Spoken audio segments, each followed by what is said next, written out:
Ha? 1917 September.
Birthplace of our the last President Ferdinand E. Marcos Sr. 1965 to 1986.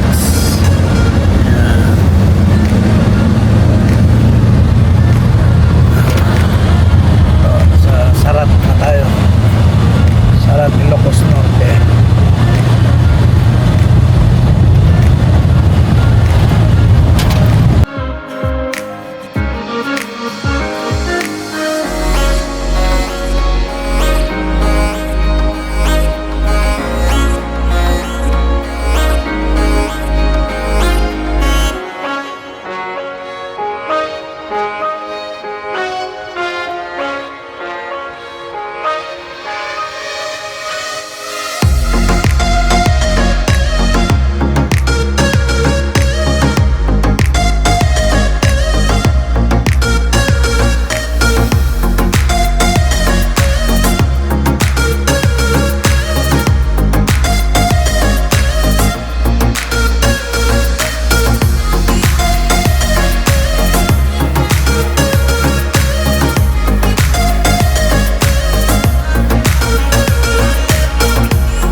Hello mga kasampalin nyo, dito tayo ngayon sa Sarat, Ilocos Norte at dito tayo sa Marcos Museum at ayan, nakikita nyo Marcos birthplace. Dito pala ang birthplace ni Apo Lakay. Ayan, makikita niyo yung kanyang birthplace. Ayan.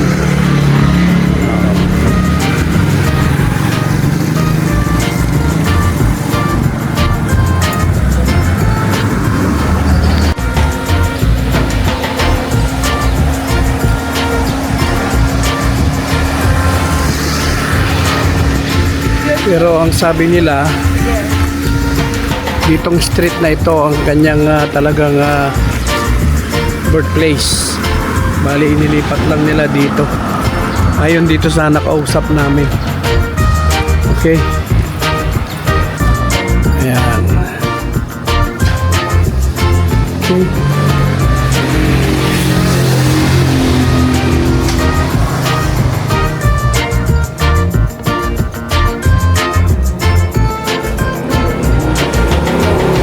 Ito yung kanyang mother, si Doña Josefa Edralin Marcos. Ayan silang the mother and the son.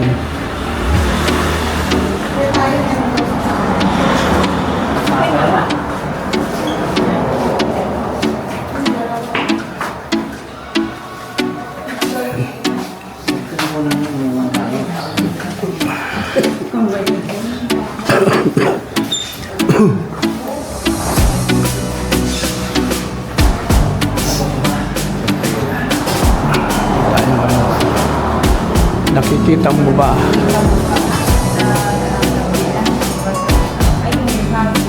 Yung paggawa ng kwanito. This is the one that you see.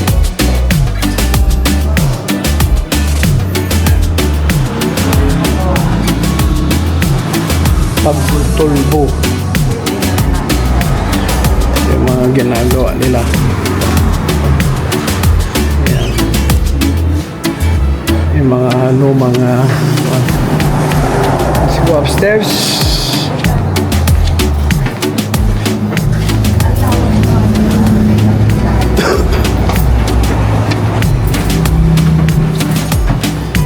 Imagine nung araw, akyat ba parang dito si Apo Lakay. Ngayon tayo na umaakyat, di ba? Amazing. Ayan.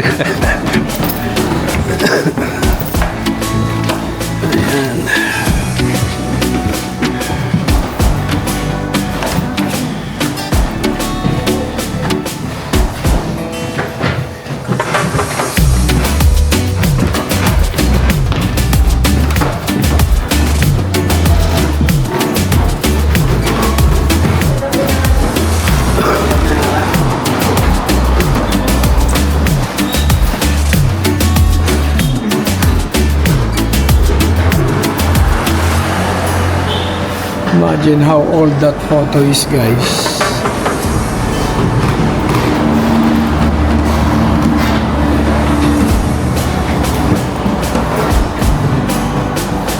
So, ito yung bed.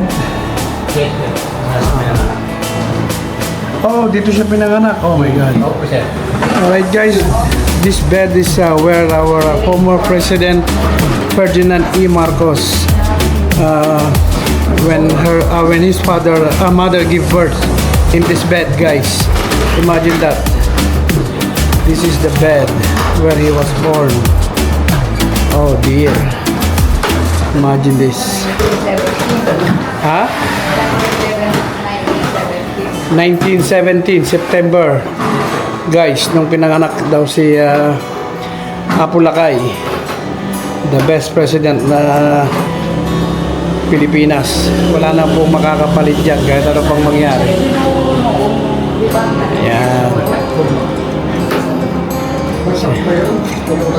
So imagine, guys, just imagine this in your mind, how and then became the best president in the whole world. Imagine that. Oh my God. I'm so happy to see this, guys, to be honest with you. My idol was born in this bed. It's every Filipino's idol was born in this bed. Imagine that.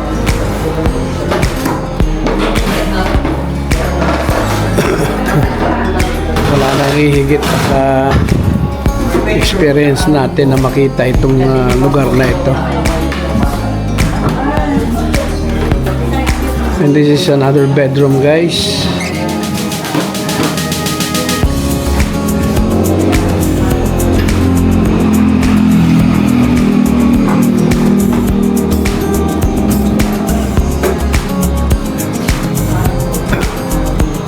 And that is his mother, Doña Josefa Edralin Marcos. Yeah. Nabutan ko pa yan si Doña Josefa.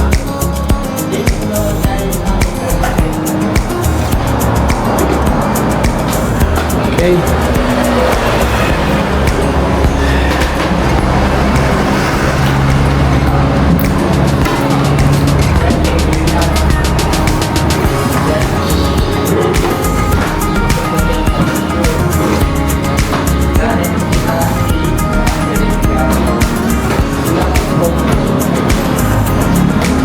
Imagine these photos, guys. How old is that photo now? These are photo of the mother of former President Josefa.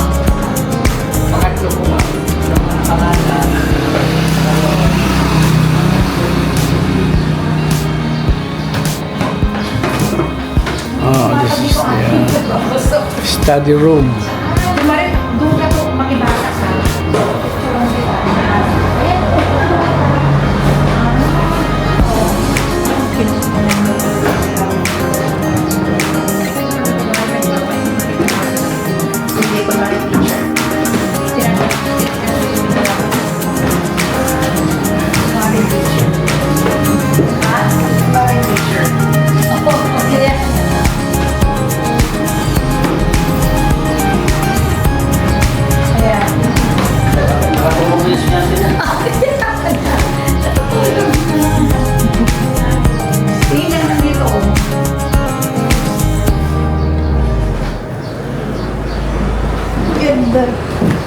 Sa kaliwa po, kasama po si Dunya Josefa po.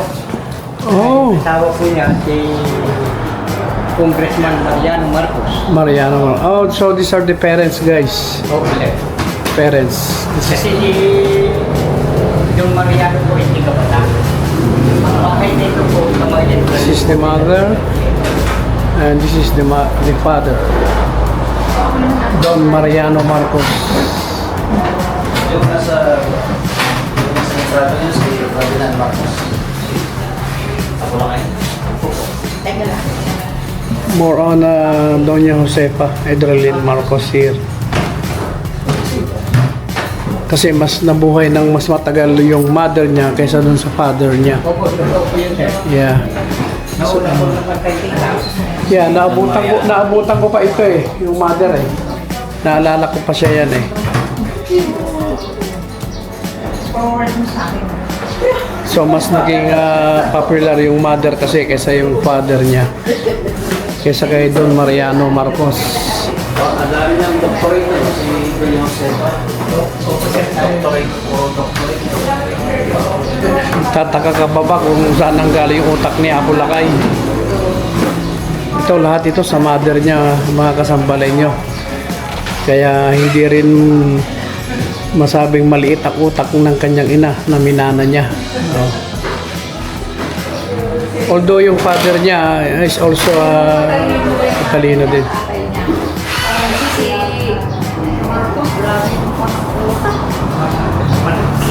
Ayan po sa kwento po na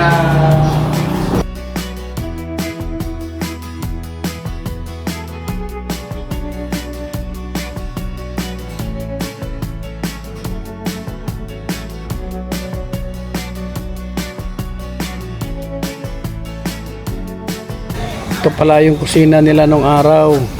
Ito, balon ito for sure. papansin nyo, sir, wala namang balon sa taas dito, sir. Oo nga, no? Kasi puro babae po silang lakas. Naisipan daw po nila na pataasan po. Oh, Linagyan po ng puli. alright. Para madaling Sa salok na. Oh, ipag-check mo lang. Pakit panaog ko. Siyempre, wala po naman lalaki. ay, oo nga, no? Yun, guys. Itong balon nila is pinataasan galing sa baba dahil puro babae yung mga gumagamit. So, siyempre, mahirapan nga naman silang mag-akyat baba ng kanilang tubig dahil ito yung kanilang kusina na ginagamit. Yung puli, sir. Yan. This is the kitchen, guys. Yun. Kaya ang ginawa nga nila, bali ito ginawa, medyo inaayos na lang tapos ginawang toilet na lang ng mga nagpupunta dito. But amazing ang istorya ng balon. Imagine mo yung mga sinaunang panahon. Then may pulley doon sa taas, guys. Kung nakikita nyo yung pulley, yan. Kaya matibay ang So at least hindi na sila bumababa. So parang tinaasan lang ito pataas. Dahil ito nga yung baba niya, oh. Kung doon pa nga naman sila manggagaling sa baba. Yan. May sir, Tapos puro babae pa. makumpleto, sir. Okay, sige. Dito daan na? Dito, no? Okay. So, tignan natin yung pinakababa daw ng balon.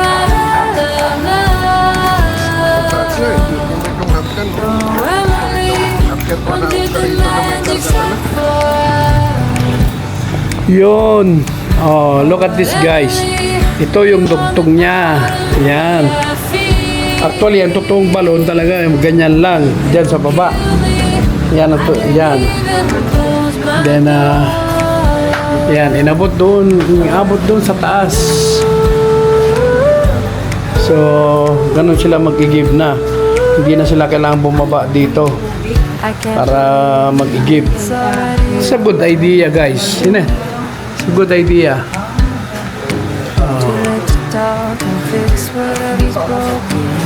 Yan ang balon nila. Kaya pala. Ayos.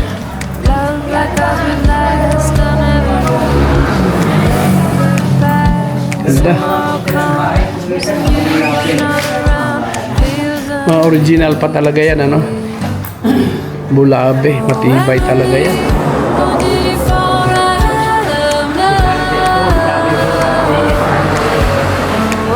Galing.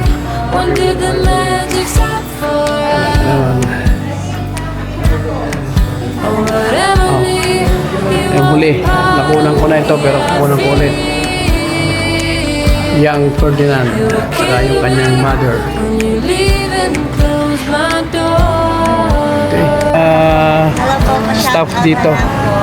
Yun. Tourism Ambassador ng PEM. Kawad pa ni... Okay, thank you ha. Who said that the sun would always shine? I'm not sure you realize, but you are giving up. When did you fall